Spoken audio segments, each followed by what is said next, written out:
CompTIA Tech Plus Complete Training Course. Exam Objective 3.4, given a scenario, configure and use web browser features. Private browsing.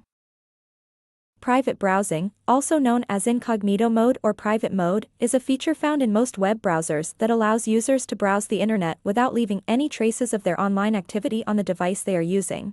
It is designed to provide a higher level of privacy and prevent the browser from storing data related to the user's browsing session. When you use private browsing, the browser does not store any records of the websites you visit, the searches you make, or the pages you view. This means that after closing the private browsing window, there will be no history of your online activities on that session. Additionally, in private browsing mode, cookies and temporary data are not saved, preventing websites from remembering your preferences or tracking your online activities. And if that wasn't already enough anonymity, private browsing also disables autofill and saved passwords, so your login credentials and personal information won't be automatically filled in on websites either. In short, if you use private browsing, it is as if you had cleared all your browsing data before closing the session.